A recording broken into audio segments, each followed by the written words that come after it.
pero la sinceridad no es suficiente para encontrar la verdad a veces. Y Juan nos va a decir aquí que debemos nosotros tener cuidado en el tiempo en el que estamos. Y versículo 18, el apóstol Juan habla acerca de que estamos en los tiempos finales, los últimos tiempos, dice Juan. Imagínese usted, hace ya casi más de 2000 años, Juan hablando acerca de eso. Ahora, en este tiempo en el que estamos, yo creo que es una realidad mucho más grande. Y si usted ve todo el entorno, en cuanto a lo que está ocurriendo en el mundo, con todos los problemas que existen y con todas las situaciones que a veces se dan, con todos estos grupos que están tratando de llevarnos a una globalización, es parte de lo que la Biblia dice que iba a ocurrir. Y en los últimos tiempos él habla acerca de eso, de que estamos en estos tiempos en los que un día se va a manifestar un hombre de pecado en donde él va a tomar el control. Y nuestra sociedad está caminando hacia allá. Si usted ve el Medio Oriente, todavía ahí está todo eso con esa primavera de paz que le está llamando Turquía a su incursión ahí en Siria para ya destruir a todos los kurdos y todos los que están en esa zona. Estados Unidos, el presidente Donald Trump dijo que el problema del Medio Oriente era un problema de Irán, de Turquía, de Rusia y de Europa. ¡Wow! Que ellos no se iban a meter en eso. Ahora, claro, si usted no conoce la profecía, no ha estudiado el libro de Ezequiel, va a decir, bueno, qué bueno que lo dijo, que eso quiere decir que no se va a meter. En Ezequiel dice que son esos los que van a estar involucrados en ese Medio Oriente durante los tiempos finales. Entonces, estamos viendo que cada vez todo este asunto se va ajustando más a lo que la Escritura dice. Entonces, el punto aquí para nosotros es si es importante saber lo que creemos y qué es lo que creemos. Porque en este tiempo, más que en ningún otro tiempo, estamos viendo que cada día se levantan más falsos maestros. Cada día se levantan más anticristos. Y de esto es lo que él va a hablar aquí. Entonces, no solamente se trata de el cristianismo nunca debe ser como Alcohólicos Anónimos. Porque pensamos que Alcohólicos Anónimos es igual a ser cristiano. Porque lo que hacen ellos es sencillamente que usted crea en algo, no importa en quién, pero usted crea en algo. Y mientras cumple y siga sus pasos, los que ellos dicen, entonces usted va a salir adelante. Por eso todavía hay mucha gente que está ahí. Y siguen amarrados a eso. Entonces es importante que usted y yo podamos entender que necesitamos conocer la verdad y saber que la persona que está enseñando la palabra está realmente enseñando la verdad. No importa lo sincero que pueda ser, si está equivocado. Imagínese un doctor sincero pero equivocado, que le va a dar a usted medicamentos y usted se empieza a morir con los medicamentos que está tomando. Fue sincero en el diagnóstico, pero equivocado. Entonces lo mismo ocurre hoy en día. Usted no va a poder hacer algo verdad sencillamente porque lo cree. Y porque es sincero. No, es que yo creo esto y no tiene que ver en acuerdo a lo que dice la Escritura. Fíjense aquí, vamos a mirar en esta mañana acerca de este tema. Vamos a dividir este capítulo o esta sección que nos queda del versículo 18 al 29 en varios estudios. Y hoy día vamos a comenzar a mirar esta sección. Aquí hay mucha doctrina.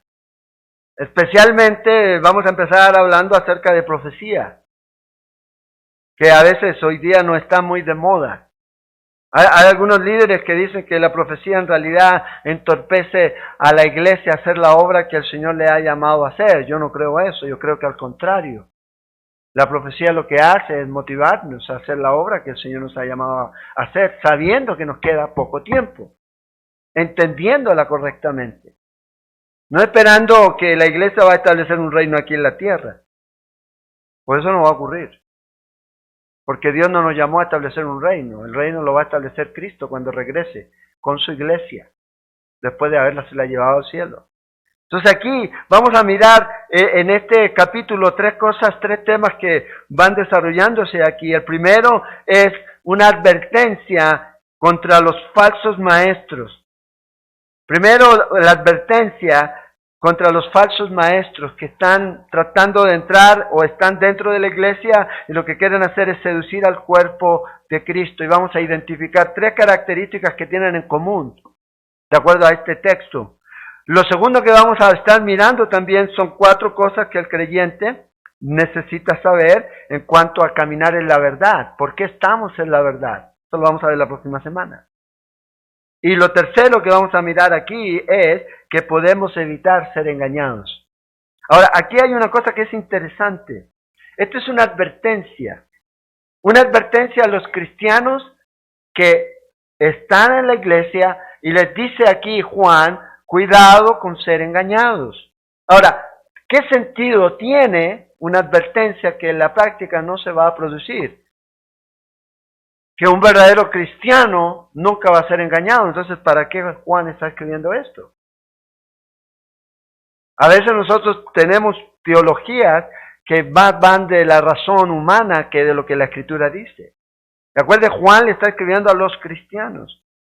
Ya nos ha dicho aquí en primeros capítulos, del capítulo 1 y parte de lo que llevamos del capítulo 2 hasta el verso 17, cómo debemos nosotros caminar en comunión con Dios.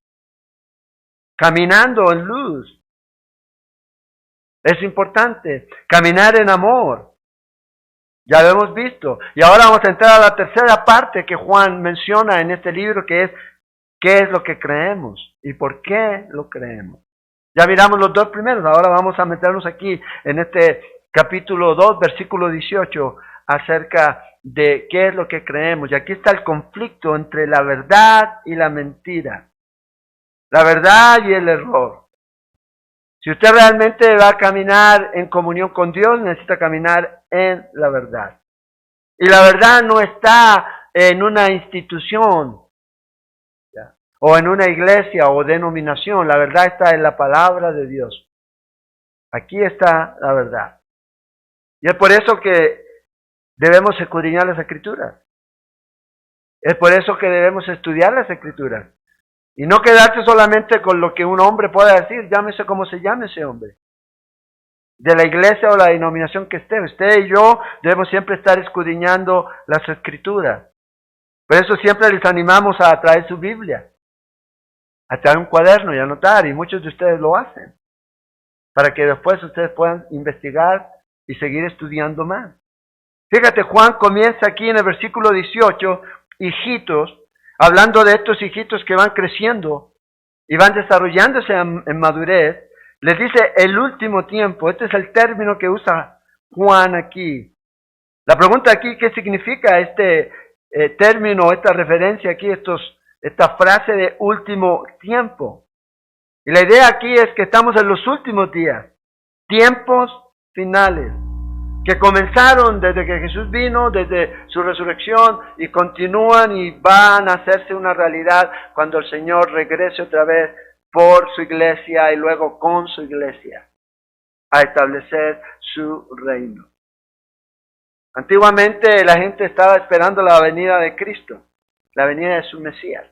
El Antiguo Testamento está lleno de eso, lleno de profecías que hablaban de la primera venida de Jesús, del Mesías. Nosotros sabemos que es Jesús. Los judíos todavía se están esperando a su Mesías. Ellos todavía lo están esperando. Pero nosotros sabemos que Él vino.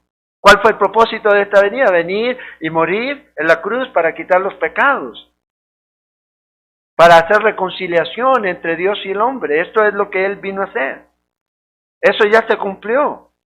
O sea, nada más se necesita hacer, ya lo hizo todo. Juan, en el capítulo 19, dice, cuando Jesús murió, dijo, consumado es. Consumado toda la obra de redención, todo lo que se tenía que hacer para que el hombre pudiera otra vez tener comunión con Dios, pudiera tener perdón de pecados, limpieza de todos sus pecados, para que pudiera tener comunión con Dios otra vez. Y vida eterna ya se cumplió. Él lo hizo, consumado es. Después Jesús resucitó, murió, y de ahí comienza un nuevo periodo, una nueva etapa. Ahí vino Jesús como ese cordero que fue inmolado. Pero también hay otra parte, en donde Él va a venir como un león, conquistador, de la tribu de Judá. Los cristianos deberíamos estar esperando eso ahora, porque Él ya vino. Él ya vino ya como ese cordero manso a morir, pero ahora va a venir a traer juicio. Y las señales que Él nos dejó están muy claras en las Escrituras. Jesús habló de que era como una mujer con dolores de parto. Cada vez que se acerca, y aquí hay algunas que están embarazadas, cada vez que se acerca la fecha del parto, cómo se ponen más fuertes las contracciones, las molestias y los dolores. Bueno, el Señor dice que eso es lo que está ocurriendo. Cada vez que usted ve todo lo que está pasando en el mundo, con todo, con las guerras, conflictos, naciones que se están convulsionando producto de un asunto social, de estos movimientos, a estas ideologías que nos quieren llevar a creer lo que es realmente impensado.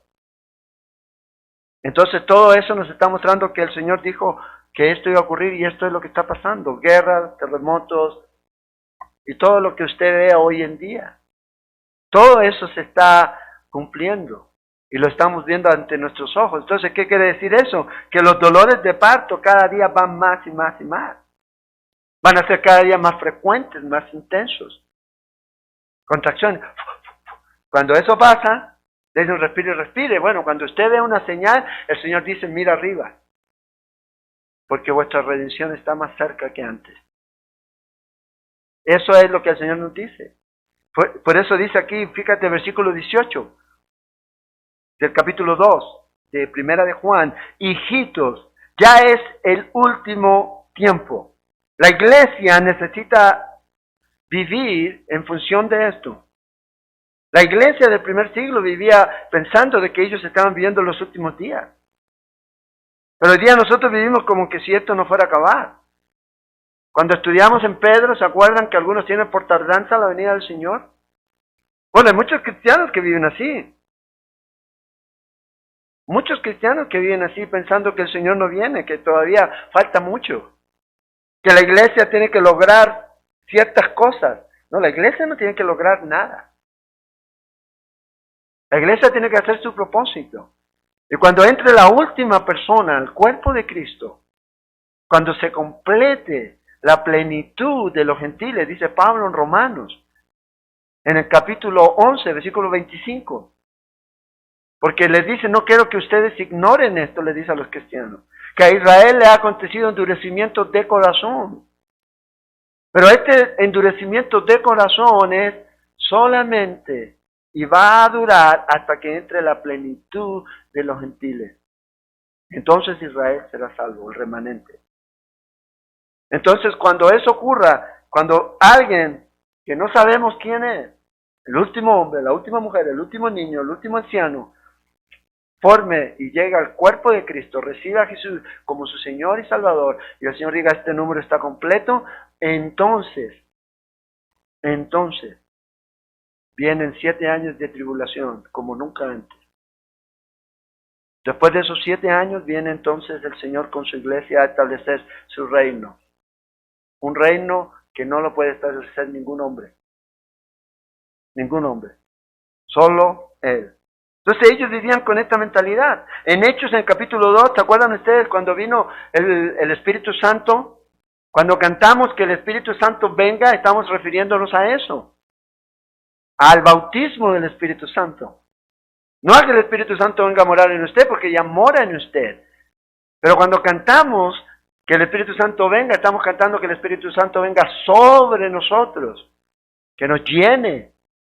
Bueno, eso fue lo que pasó en Hechos. Y cuando eso pasó, dice que el apóstol Pedro se paró y les dice a estos hombres, a los judíos, lo que ustedes están viendo aquí es lo que está escrito en Joel, capítulo 2. Les cita el Antiguo Testamento. Y la profecía de Joel, capítulo 2, está hablando de los últimos tiempos, porque es una profecía, cuando usted la lee, es una profecía que se cumple parcialmente en Hechos 2, pero continúa y se va a cumplir completamente durante la tribulación. Lee ahí Joel 2, versículos 28 en adelante. Y él se levantó y comenzó a decirles esto a ellos. El apóstol Pedro luego en capítulo 1 de Primera de Pedro, si usted está notando, versículo 20, les dice a ellos que estamos en los postreros tiempos. Se ha manifestado, dice, los postreros tiempos. Aquí. Destinado antes de la fundación del mundo, pero ya se ha mostrado, manifestado, dice, los postreros tiempos por amor de vosotros. Estos son los tiempos en los que estamos. Hebreos 1:2 dice, en estos postreros días nos ha hablado por el Hijo. Pero ahora nosotros también estamos en esos tiempos, porque a través del Hijo sigue hablando. Fíjate lo que dice en Mateo, vamos por un momento a Mateo 24. Mateo 24, el versículo 46. Y aquí está la intención de Dios. La intención de Dios es que la iglesia siempre estuviera esperando constantemente el regreso inminente de Cristo. Esa era la intención, esa ha sido la intención. Que puede venir. Imagínense el apóstol Pedro cuando escribe en Primera de Tesalonicenses, en el capítulo 4, dice, y nosotros, dice él, los que habremos quedado. Pablo tenía la intención o tenía la creencia de que él iba a ser parte del rapto de la iglesia, porque vivía de esa manera, pensando que el Señor iba a venir. Y ahora vea lo que dice aquí el Señor Jesús en Mateo 24, versículo 44. Por tanto, también vosotros estad preparados, porque el Hijo del Hombre vendrá a la hora que no pensáis. Esta es la idea. Usted no sabe cuándo el Señor va a venir. No sabemos cuándo el Señor va a venir por su iglesia, pero tampoco sabemos cuándo el Señor puede venir por usted individualmente. ¡Pum! Se cayó y se fue. Y esa es la idea, que nosotros digamos que este puede ser el último. Ay, pero qué pesimista es el pastor. Pero no hay nada más lindo que saber que este sufrir que tengo aquí se acabó. Claro, los que van a quedar aquí me van a extrañar los chistes y todo. ¿Ya? Pero yo voy a estar feliz. ¿Usted cree que yo quiero volver? Cuando yo esté allá. Yo creo que ninguno de nosotros. Entonces dice aquí, quiero que ustedes estén preparados, porque no sabemos. Versículo 45, ¿quién es pues el siervo fiel y prudente, al cual puso su Señor sobre su casa para que le dé el alimento a tiempo? Bienaventurado aquel siervo. Y aquí está diciendo, ¿quién es el siervo fiel? ¿Cómo identifica usted al siervo fiel? Jesús dice, bienaventurado aquel siervo fiel, al cual cuando su Señor venga le haya haciendo así. O sea, el Señor está diciéndoles aquí a ellos, si quieres ser fiel, haz lo que te he llamado a hacer, mientras esperas mi venida. Y mientras esperas mi venida, haz la obra que yo te he puesto a hacer. ¿Qué nos llevó, qué nos llamó el Señor a hacer? Hay muchas cosas que podemos hacer, dentro del cuerpo y fuera. Pero Dios nos ha llevado a llevar el mensaje, nos ha llamado a eso, el Evangelio. Pero también a servirnos unos a otros. La mejor manera de que podamos servirnos unos a otros es ser parte de una iglesia local, haciendo la obra que el Señor nos ha llamado a hacer. Entonces, cuando usted tiene este efecto, o cuando usted entiende esto, va a producir un efecto triple en su vida. Cuando usted sabe que el Señor puede venir en cualquier momento, primero esto va a afectar en su vida y le va a dar a usted un sentido de urgencia. El trabajo que el Señor nos ha llamado a hacer. Me queda poco tiempo. Yo no sé cuánto tiempo tengo. No sé, yo quiero llegar a los 100, yo quiero llegar a los 200. Yo no sé a qué edad tiene usted pensado llegar. Pero el Señor puede venir hoy. Entonces, ¿qué puede hacer usted? Lleve el Evangelio a otros.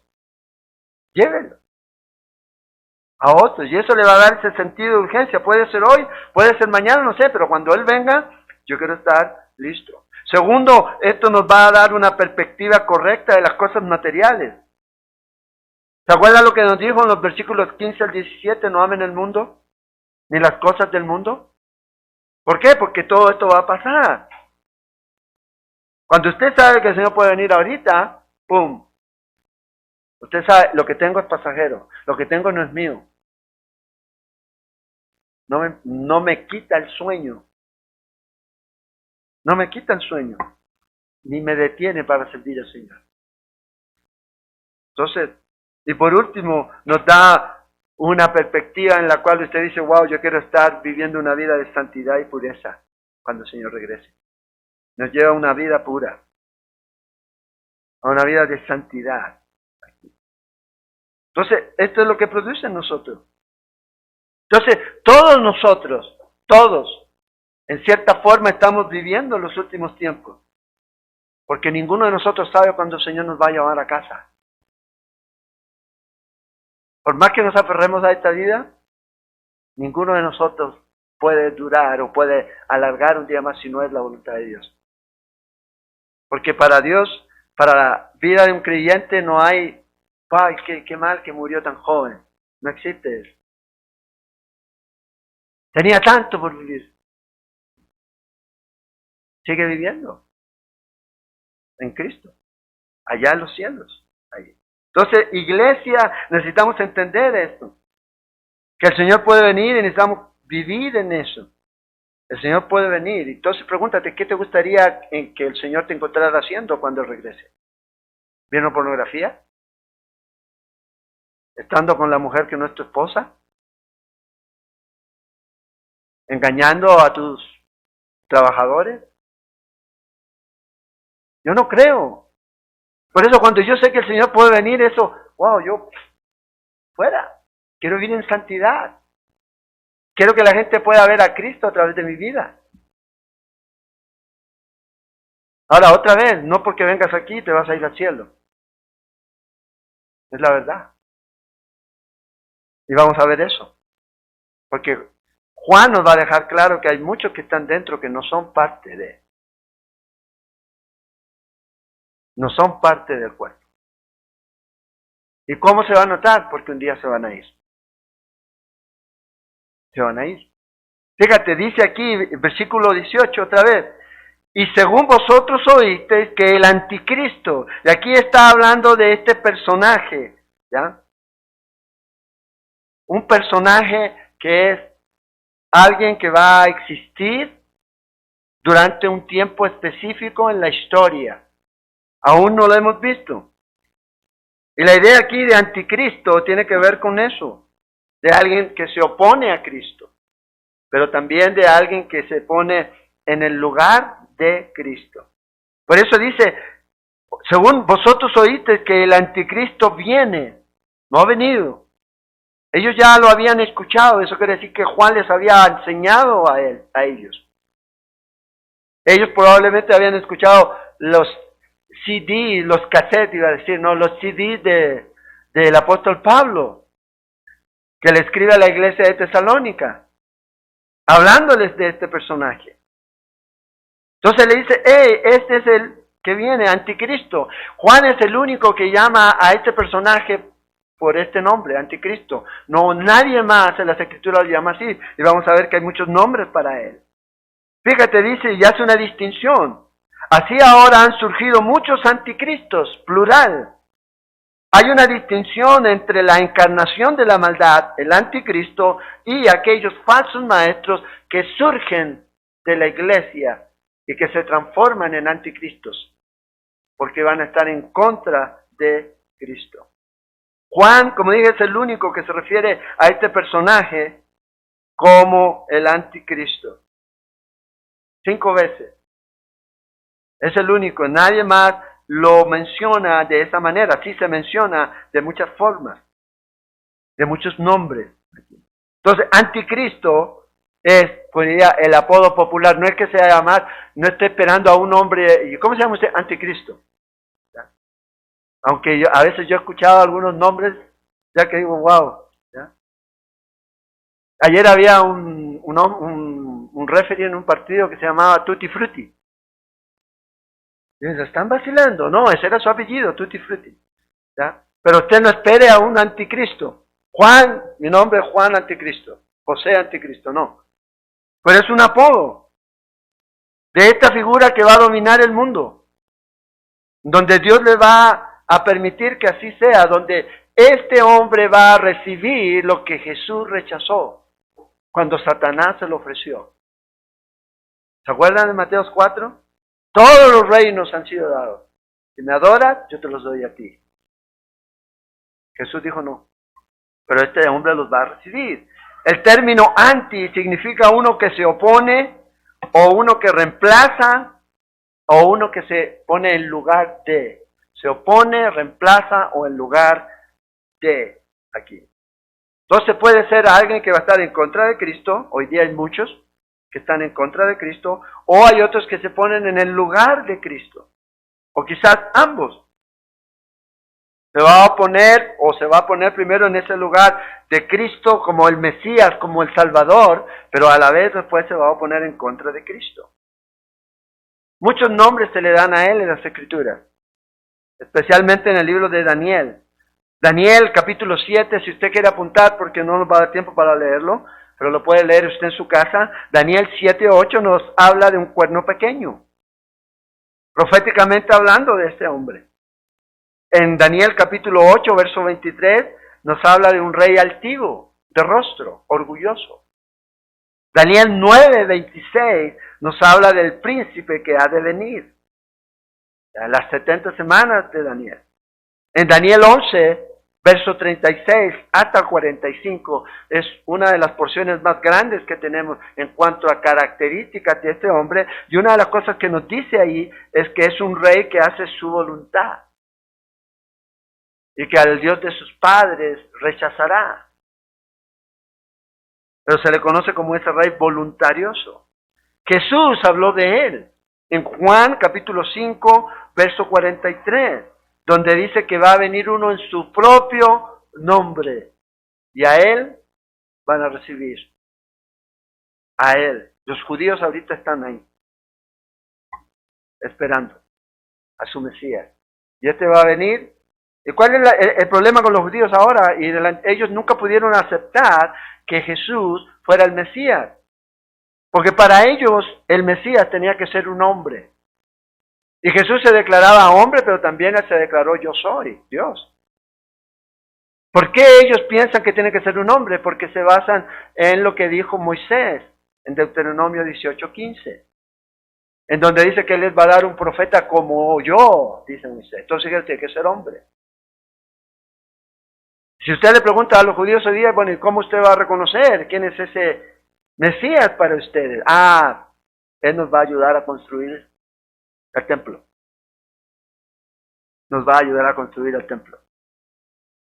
Entonces, cuando aparezca ese hombre con todo ese poder para poderle permitir construir su templo, ellos van a decir, ese es nuestro Mesías. Van a ser engañados.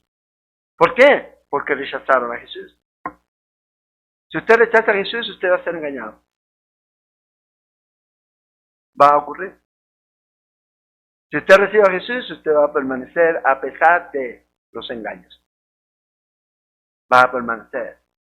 El apóstol Pablo habla también de este hombre y lo llama de muchas maneras. En el capítulo 2 de Segunda de Tesalonicenses, ahí habla y da varios títulos acerca de este hombre. Lo llama el hijo de perdición. ¿Cuál es el otro llamado hijo de perdición? Judas. Es el otro, que se le conoce como el hijo de perdición. Se le llama el hombre de pecado, ahí mismo. Y lo llama el inicuo. Y Apocalipsis, capítulo 13, versículos del 1 hasta el 16, habla Juan, este mismo que está escribiendo aquí, habla y lo menciona y lo llama como la bestia. La bestia. Grande, es una tremenda bestia.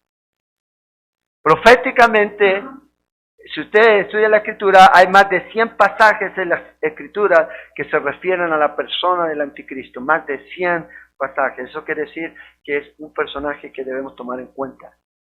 Ahora, nosotros como cristianos no estamos esperando al anticristo. A mí no me interesa que aparezca el anticristo. Yo estoy esperando a Cristo. A Cristo. Pero si el Señor nos dejó tanta información, eso quiere decir que usted y yo necesitamos conocerla para no ser engañados. Entonces podemos a través de las escrituras tomar escritura con escritura y poder llegar a conocer quién o qué es este hombre o qué es lo que él va a hacer. Yo sé que hay muchos que están pensando quién puede ser, quién puede ser. Entonces cuando salió este presidente X dijeron, ahí está el anticristo, véalo. Totalmente lo contrario. Totalmente lo contrario. Pero lo importante es que usted no va a estar aquí cuando eso se manifieste. Así que ¿para qué desgastarse? Yo le puedo dar muchos nombres. De hecho, hay un estudio que yo hice acerca de eso, que está, creo, en la página, y mencionamos algunos personajes. Pero no dijimos que ellos eran, pero que tienen ciertas características. Especialmente aquellos que sean los paladines de la globalización. Un gobierno mundial. Entonces, puede haber muchos. O sea, usted puede buscar, pero no estamos interesados en eso. Este va a ser la obra maestra de Satanás, en la imitación del programa de Dios. Satanás es la Trinidad diabólica, Satanás es el Padre, el anticristo es Jesús, y el falso profeta es el Espíritu Santo para ellos, que va a engañar. El falso profeta va a llevar a la gente al anticristo. ¿Qué hace el Espíritu Santo? Nos lleva a Cristo. El Espíritu Santo no te lleva al Espíritu Santo, te lleva a Cristo, a conocerlo a Él. Entonces, Daniel nos da mucha información y las escrituras nos hablan mucho acerca de este hombre que va a estar en un tiempo, probablemente ya está vivo, y que va a hacer su incursión. No puede todavía, pero lo va a hacer. En Daniel 7 nos dice que este hombre va a tomar el poder de 10 naciones y va a destruir a 3 y se va a levantar sobre todos y va a dirigir una comunidad de naciones. Lo que nosotros creemos que es la Comunidad Económica Europea. Ahí está. Ahí está, ahí. Y se fundó con un propósito. Y ellos están ahí. También Daniel capítulo 9 nos dice que este hombre va a hacer un pacto con Israel. Pero después de 3 años, un pacto de 7 años, Daniel capítulo 9, versículo 27. Y a la mitad de la semana, a la mitad de los 7 años, dice que va a romper ese pacto y va a establecer lo que Jesús también llamó la abominación desoladora en Mateo capítulo 24, versículo 15. Eso no ha ocurrido todavía. Porque para que pueda haber abominación desoladora tiene que haber templo. No hay templo. Ah, ¿se cumplió en qué evento? No, Jesús, dijeron, lo hizo este rey Antíoco Epífanes en el tiempo de los macabeos. Es un tipo, pero Jesús vuelve a decir después, 400 años después de eso, y va a venir la abominación desoladora de la que habló el profeta Daniel. O sea, nos ha cumplido. Porque 30 años después, ¿qué ocurrió con el templo? Fue destruido por los romanos. ¿Cuándo han tenido templo? Desde ahí no han tenido templo los judíos. Entonces eso es un evento que va a ocurrir y Jesús habla acerca de eso, Daniel habla acerca de eso y que va a producir que se establezca este hombre, se va a hacer el templo y va a hacer cesar después a la mitad, va a hacer cesar los sacrificios y las ofrendas y todo eso. Y eso es, se va a poner y va a decir, tienen que adorarme a mí. Eso es lo que Satanás ha querido a través de toda la historia. ¿Eso no fue lo que le pidió a Jesús que le hiciera? Adórame. Aquí. En Tesalonicenses, Pablo nos dice que este hombre anticristo va a ponerse y se va a mostrar al mundo y va a decir, yo soy Dios. Yo soy Dios. Entonces, debemos nosotros entender eso. Usted puede leer ahí en el libro de Daniel toda esa información que nos da acerca de eso. Y Juan aquí nos está diciendo, ¿ya?, que este anticristo viene ahí. No ha venido todavía, pero va a venir. Pero vea lo que dice ahora, dice, así ahora, dice versículo 18, han surgido muchos anticristos. O sea, dice aquí que incluso ahora, en el tiempo de Juan, y mayormente ahora en nuestro tiempo, hay muchos que se llaman Cristo o Mesías. Aquellos que están de una forma desafiando a Cristo o otros que sutilmente se hacen o se muestran como Cristo. De una o de otra forma estos están en contra de Cristo. Vea lo que dice Juan con respecto a lo que este anticristo hace, que es lo que lo hace tan particular a todos estos personajes, falsos maestros, sectas que hoy día usted ve. En el versículo 22 del capítulo 2 nos dice ahí que este es mentiroso. ¿Quiénes? Los que niegan a Jesús, el Cristo. Este es anticristo. O sea, el espíritu del anticristo es negar a Jesús. Es rechazar a Jesús. Por eso cuando la gente dice, no, yo solo no creo en Jesús, pero creo en Dios, no puedes. Si no crees en Jesús, eso quiere decir que no crees en el Padre. No puedes. Por eso hay que preguntarse bien cuando yo creo en Dios. Uno, ¿en qué Dios? ¿De qué manera tú estás relacionándote con Dios? Bueno, estos niegan. En el versículo 3 del capítulo 4 nos dice, y todo espíritu que no confiesa que Jesucristo ha venido en carne no es de Dios.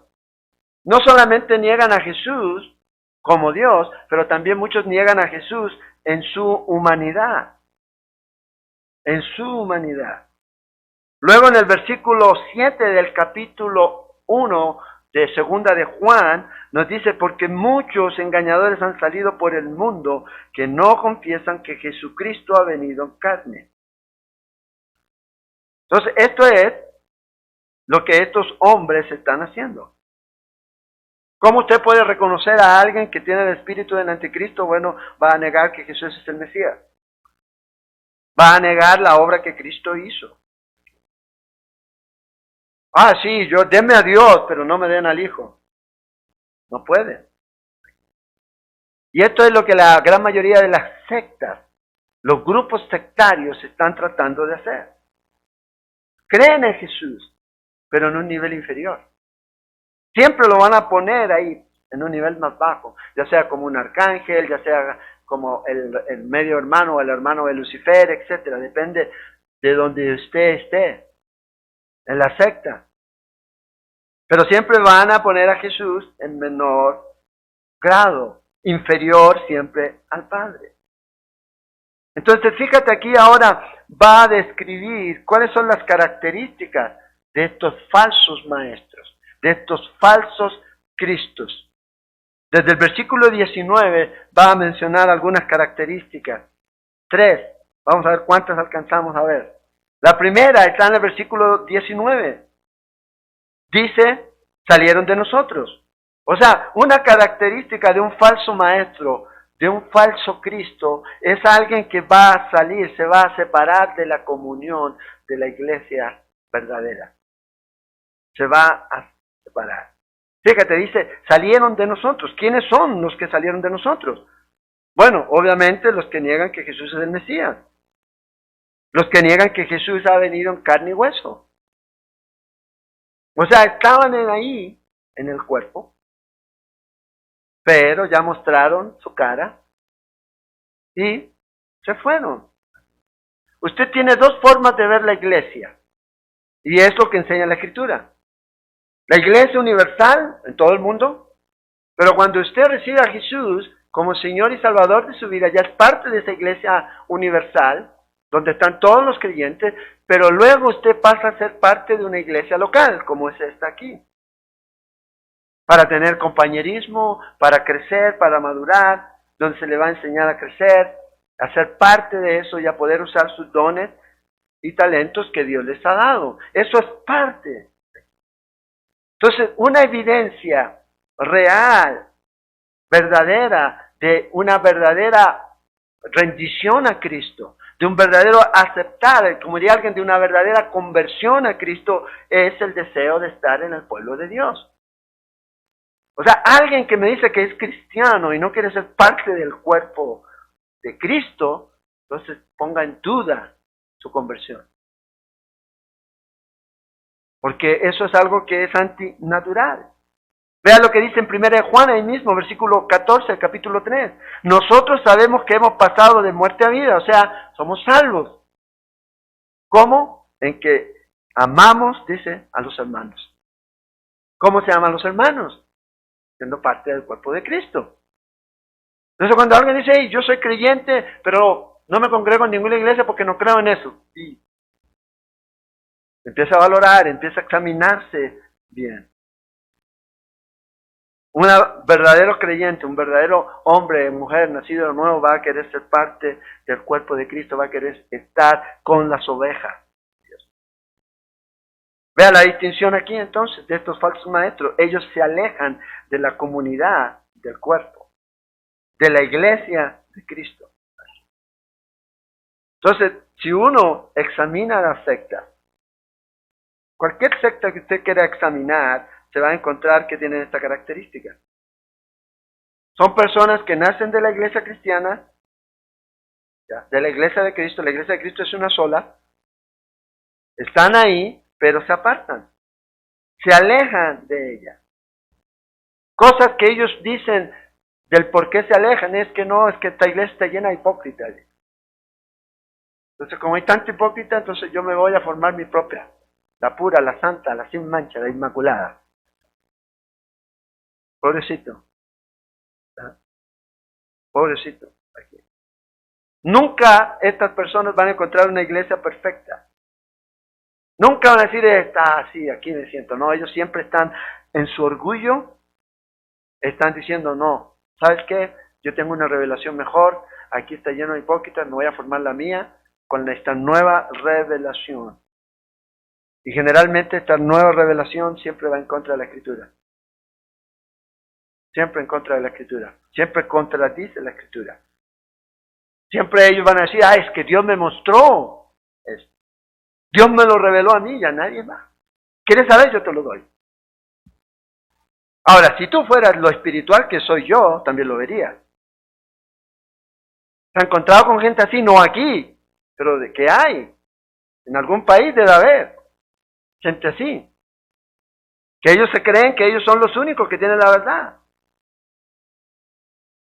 Se declaran a sí mismos como los tenedores, los portadores de la única verdad. Dios dice que Él declaró la verdad a los simples, a los sencillos. Entonces no hay que ser Illuminati para conocer, porque si no, ¿para qué el Señor nos dice escudriña las Escrituras? Si no podemos llegar a entender. Entonces estos hombres están siempre ahí, buscando los errores y luego ellos salen con su nueva visión, con su nueva revelación. Por eso Juan dice aquí, salieron de nosotros, pero no eran de nosotros. Están siempre pensando y viendo en todos los problemas que las iglesias tienen. Dice, yo tengo todas las respuestas, así que me voy. Por eso hay muchos que a veces entran al cuerpo de Cristo con motivos impuros. Van a una iglesia local con el propósito de ese. Por eso que el apóstol Pablo les dice en Hechos capítulo 20, a los ancianos, dice que van a entrar lobos a la iglesia. Y van a arrastrar inclusive a veces a los discípulos. Hay otros que entran a la iglesia con la intención de crear conflictos. O difundir sus doctrinas dañinas. Por eso, nosotros no nos oponemos a que usted se reúna en casa a estudiar la palabra. Pero si en ese grupo en el que usted se va a reunir, va a haber alguien que va a decir, no, yo tengo una revelación nueva. Entonces tenga cuidado. Tenga cuidado en eso. Sí, reúnese a estudiar la palabra, escritura. Con escritura, la palabra de Dios, no mi opinión, no la opinión de un hombre, no la opinión de un grupo, no, es la opinión de la palabra de Dios en la que permanece. Entonces debe tener eso en cuenta, porque hay esta gente, no, es que no es así, debería ser así, doctrinas raras, siempre agregando algo más. Juan, fíjate, dice, estos no eran de nosotros, nunca fueron realmente de nosotros. Y aquí no estamos hablando de una persona que se va de la iglesia para unirse a otra iglesia. ¿ya? Tan buena como la en la que se encuentra. No estamos hablando de eso, sino que estamos hablando de una persona que abandona la comunidad del pueblo de Dios para siempre. O sea, quiere decir que nunca fueron. Por eso ellos salieron. ¿Para qué? Para que se manifestase que no todos son de nosotros. Ahora, esto es una bendición también. Porque la iglesia a veces se limpia a sí misma. Dios mismo está limpiando su iglesia. No es que a veces es triste a veces tener que echar gente de la iglesia. Entonces, ay, sí lo hacen. Imagínense, llega alguien aquí haciendo el loco aquí, ¿ya?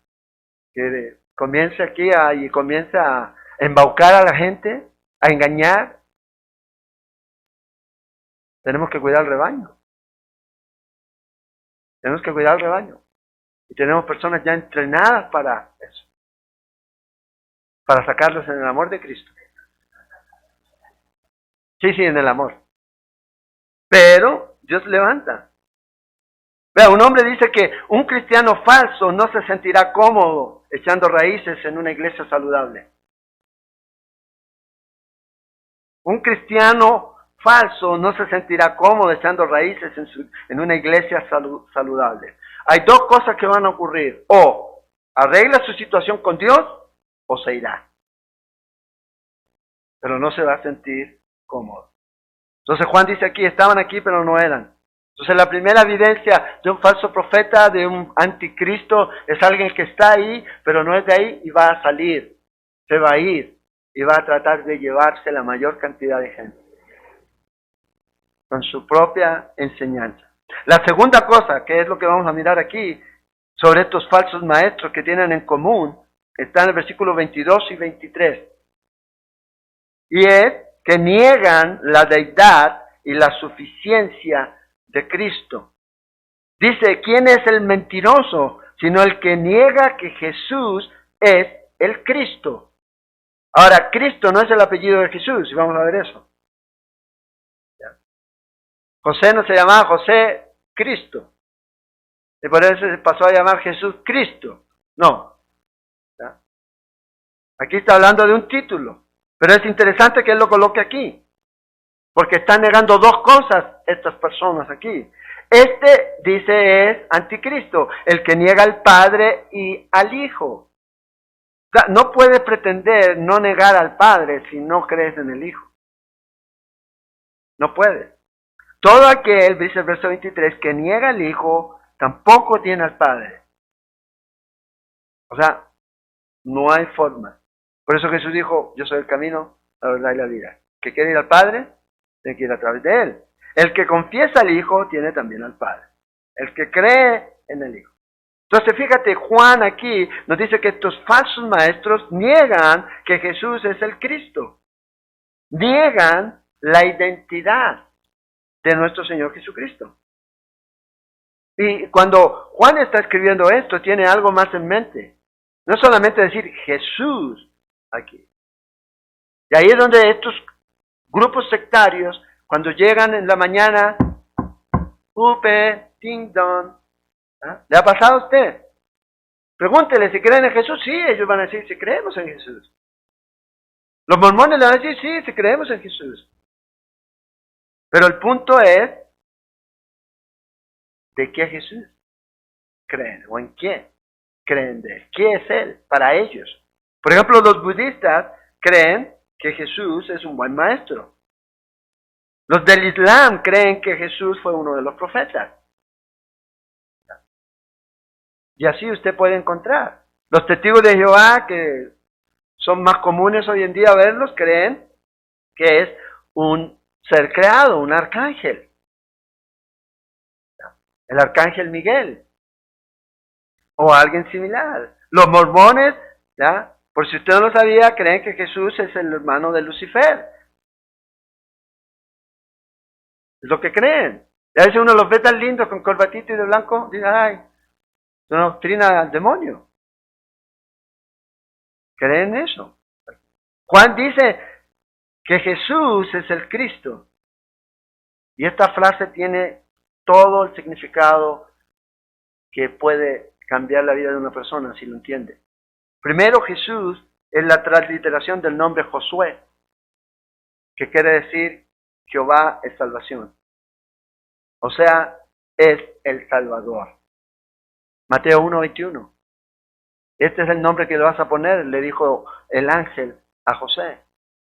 Jesús será su nombre, porque salvará al pueblo de sus pecados. Primero. ¿Ya? Por eso hay algunos que, no todos, pero hay algunos que hablan de que Jesús es el nombre pagano y que no se debe usar, que se debe usar el Yeshua. Pero ellos hablan el griego. El griego. Pero también nos dice aquí que es el Cristo. Entonces Jesús, fíjate, Jehová es salvación. Jehová es el nombre de Dios. Entonces, ¿qué está diciendo? De que Jesús es Dios. Entonces, cuando atacas a Jesús, atacas su identidad, estás diciendo entonces que no es Dios. Jesús es Dios hecho carne. Primera de Timoteo 3:16. Grande es el misterio de la piedad. Dios hecho carne. ¿Cuándo?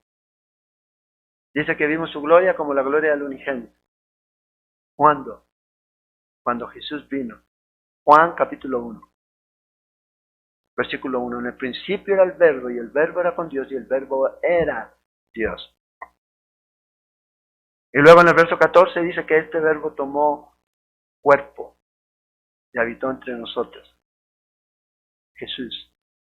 En Filipenses capítulo 2 nos dice que se hizo siervo. No teniendo, dice, que aferrarse a su gloria, dice que se despojó y se hizo siervo. Jesús es Dios. También hombre. Pero también nos dice aquí que es Cristo. La palabra Cristo aquí griega es Mesías o ungido, que se toma del Antiguo Testamento. Entonces fíjate estas dos descripciones que hace aquí de Jesús, que Él es el Mesías, que Él es el que se prometió que iba a venir, vino y ahora nosotros estamos esperando que Él regrese a conquistar y a establecer su reino. Pero esto es lo que estas personas no vieron. Entonces Jesús es el Mesías. Acuérdate, Cordero Sufriente, Isaías 53. Pero luego vamos a ver a este Cristo reinante, que va a venir y va a establecer. Capítulo, en la primera parte, en su primera venida, Jesús cumplió todo lo que se necesitaba. ¿Para qué? Para que usted y yo pudiéramos tener vida eterna. Tenía que venir y morir. Hombre, pero sin pecado. No se halló en él maldad. Solo Él pudo hacer eso. Solo Él pudo redimir al hombre de su pecado. Dios hecho hombre. Él ya lo cumplió. Entonces fíjate, el confesar a Jesús como el Cristo significa que lo reconocemos como Dios en carne. Es lo que nosotros creemos. Y dio su vida por nosotros. Y murió en nuestro lugar. Y derramó su sangre para que nuestros pecados fueran perdonados, limpiados y lavados. No necesitamos a nadie más para que haga eso. Y nadie más lo podía hacer, solo Él. Por eso Él es el enviado, Él es el Mesías aquí. Totalmente Dios, totalmente hombre. Pero también confesar a Jesús como el Cristo es ese Mesías. Y la idea de Mesías es ese Salvador suficiente. O sea, todo lo que yo necesito, Él lo puede suplir. Todo lo que yo necesito, Él me lo puede dar. Porque Él es suficiente. Entonces, ¿dónde debo buscar? Ya no debo buscar más allá. Debo buscar en Cristo, que Él es mi Señor, mi Salvador, mi Rey, pero también es suficiente para mí. No necesito nada más. Entonces ahí es donde usted ve hoy día los grupos sectarios. Que siempre le van a llegar, sí, necesita, sí, creemos en Jesús, pero no lo van a negar abiertamente, pero le van a decir que no es suficiente. Necesitas algo más. Necesitas algo más. Para ello Jesús no es el Cristo, el Hijo de Dios que murió en la cruz por nuestros pecados y que ese sacrificio es suficiente. Creen en Jesús, pero siempre te van a decir, haz algo más. Ah, sí, hermano, creen en Jesús, pero un código, leyes, reglas. Vaya y toque puertas. ¿Ya? Vaya y venda esto. Vaya y haga acá. Vaya y haga eso otro. Váyase y arrodíllese y váyase, siempre agregándole algo más. Cuando Cristo dijo consumado es. No necesito nada más. ¿Qué necesitas hacer para ser salvo? Es creer en Cristo Jesús.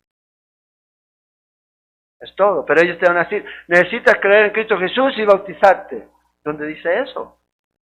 Ah, pastor, dice ahí en Marcos, capítulo 16, lee el contexto. ¿Quiénes son los que se condenan? ¿Los que creen o los que son bautizados? Dice los que no creen. Los que no creen. Pues la salvación no depende de un acto. No, depende de algo más. Los judaizantes, por ejemplo, le enseñaban a los cristianos, sí puedes ser cristiano, pero tienes que circuncidarte, guardar la ley y todo lo demás. Reglas, reglas, reglas. Los gnósticos le decían a la gente, sí, Cristo, pero necesitas castigar tu cuerpo, tu naturaleza, ¿ya? Negarla por completo. No comas carne. Pobrecito. Lamentablemente. Y hoy día, lo mismo. Vaya, toque puertas, ve y hace esto. Siempre agregándole algo más. Siempre agregándole algo más. A lo que el Señor ya hizo. Pablo dice a los Gálatas que el que predica un evangelio diferente al de ellos, dice, sea yo o otro, o un ángel del cielo. Vea, Pablo decía, no porque sea Pablo, no, si yo vengo con algo que ya es diferente a lo que yo ya les he enseñado, sea maldito, anatema, guardado para las partes más profundas del infierno. Es lo que él dice ahí. Entonces, ¿cuál fue el evangelio que Pablo predicó? Sencillo. Cristo, Jesús, y a este crucificado. Es lo que él predicó. Dice, no tengo intención de enseñarles nada más, ni conocer nada de ustedes. Lo único que quiero es enseñarles y quiero hablarles acerca de Cristo. Y a este que murió crucificado y resucitó al tercer día. Y que si ustedes creen en Él, su obra terminada, ustedes están completos. Entonces, fíjate, niegan estos falsos maestros aquí la suficiencia de Cristo y cambian siempre el enfoque de Cristo en otras cosas. O sea, puedes caminar, tener comunión con Dios, enfocado no en Cristo, no puedes. No puede. Tenemos que caminar enfocados en Él. Porque nuestra vida está ligada a Cristo. Bueno, eso espero. Nuestra vida debe estar girando en torno a Cristo.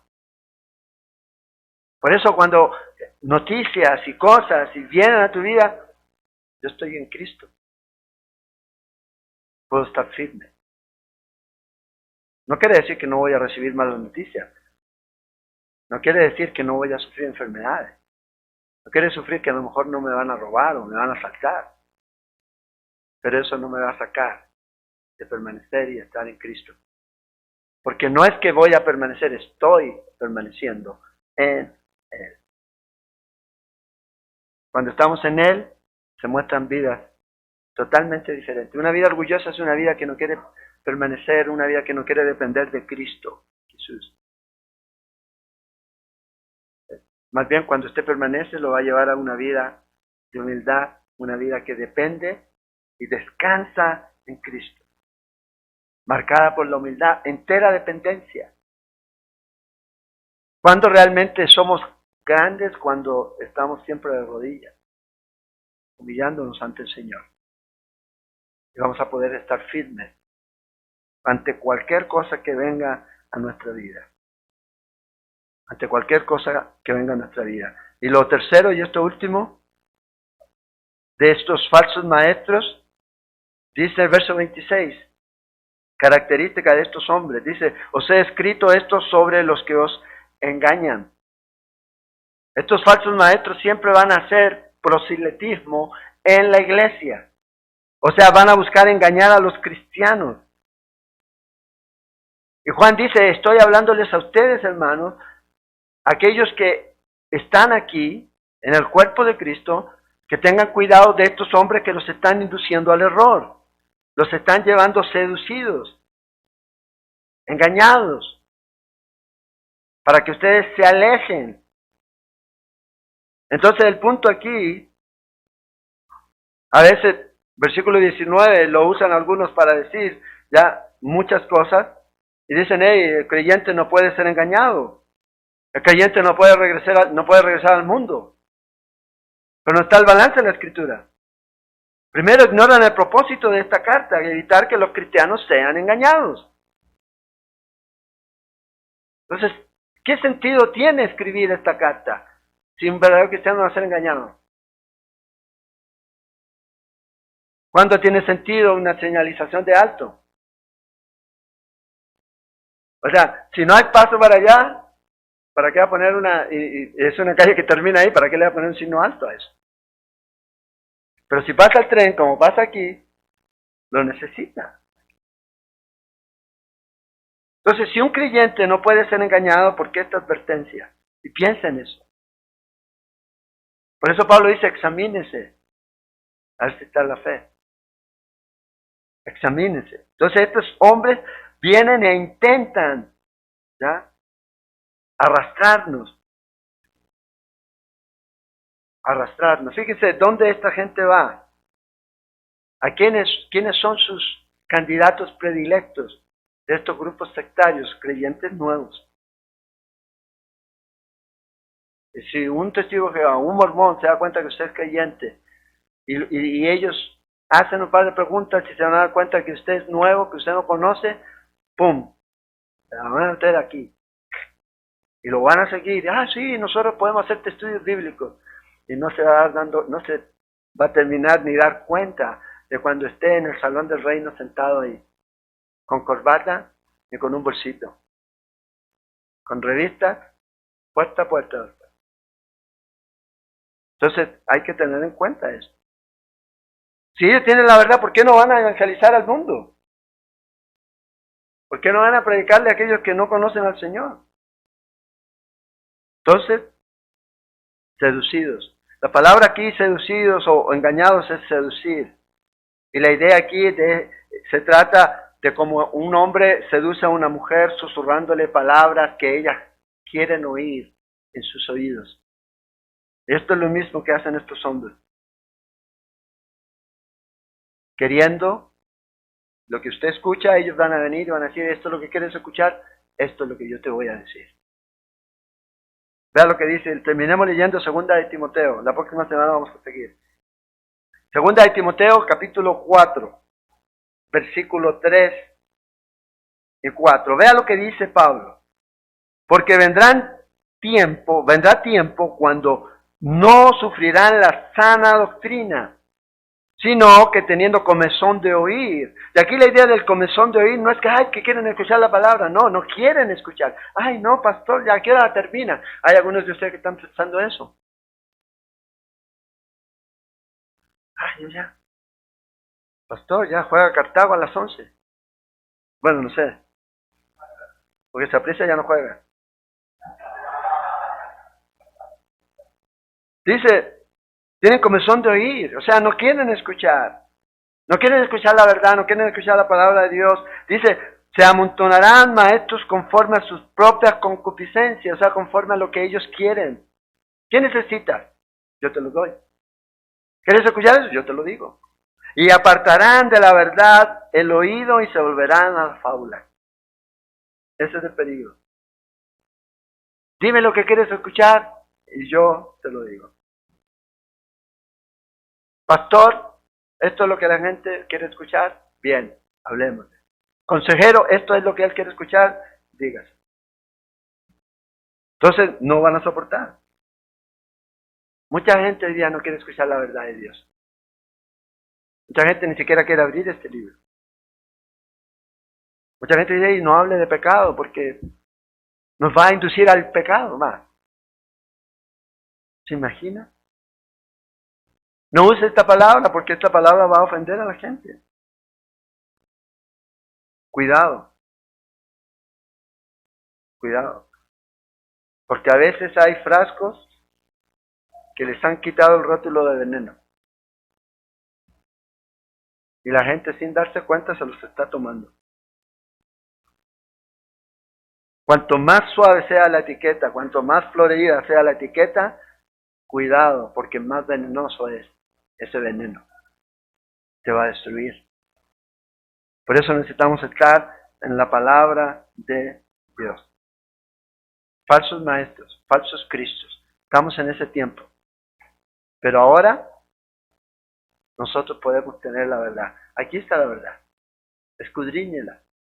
La próxima semana vamos a seguir hablando acerca de cómo podemos permanecer, cómo debemos permanecer. Vamos a hablar del Espíritu Santo y la palabra de Dios. La unción que menciona Juan aquí, ¿a qué se refiere él? Y cómo nosotros podemos permanecer firmes, ¿ya? Y darnos cuenta del error y desenmascararlo. Pero lo importante es esto, que usted tome la Escritura y la comience a estudiar, y la comience a vivir. ¿Ya? Porque el engañador anda. Vamos a hablar. Señor, te damos gracias por tu palabra, te agradecemos por este tiempo. Te pedimos, Señor, que